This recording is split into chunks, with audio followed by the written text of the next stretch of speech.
Hi friends, எல்லாருக்கும் வணக்கம். இன்றைக்கி நம்ம சேனலில் சூப்பராக குலாப் ஜாமுன் தான் செய்ய போகிறேன்.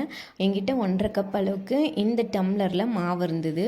அதில் வந்து நான் ஒரு 4 ஸ்பூன் அளவுக்கு தான் தண்ணி ஊற்றினேன். ஸோ அதுவே எனக்கு தண்ணி கரெக்டாக போச்சு. அதனால் தண்ணி நிறைய ஊற்றிடாதீங்க. அது பிசைஞ்சு ஒரு பக்கம் உரமாக வச்சுட்டு 1 டம்ளர் அளவுக்கு சர்க்கரை எடுத்து அதை பாகு காசிக்க போகிறேன். 1 டம்ளர் சர்க்கரை, 1 டம்ளர் தண்ணி. இப்போ இதை சேர்த்து அடுப்பில் வச்சிடலாம். இந்த பக்கம் மாவு வந்து ஒரு 10 நிமிஷமாக ஊறிடுச்சு. இப்போ இதை உருட்டி எடுத்துக்க போகிறோம். கையில் 1 ஸ்பூன் அளவுக்கு நெய் தடவிட்டு இந்த மாதிரி அமுக்கி அமுக்கி உருட்டும் போது எந்த விரிசல்களும் இல்லாமல் இருக்கும். ஸோ அப்போ வந்து நம்மளுக்கு குலோப் ஜாம் உடையாமல் வரும். நீங்கள் எந்த ஷேப்பில் வேணுமோ அந்த ஷேப்பில் உருட்டி எடுத்துக்கோங்க. இது உருட்டுற கேப்பில் நான் வந்து குலோப் ஜாமுன் பொரிக்கிறதுக்கு தேவையான அளவுக்கு எண்ணெய் ஊற்றி காய வச்சுக்கிறேன். பாகு நல்லா காஞ்சிருச்சு. அது ஸ்டவ் ஆஃப் பண்ணிட்டேன். இப்போ நம்ம உருட்டி வச்ச மாவை எடுத்து நம்ம எண்ணெயில் போட்டு நல்லா பொரிச்சு எடுத்துக்கலாம்.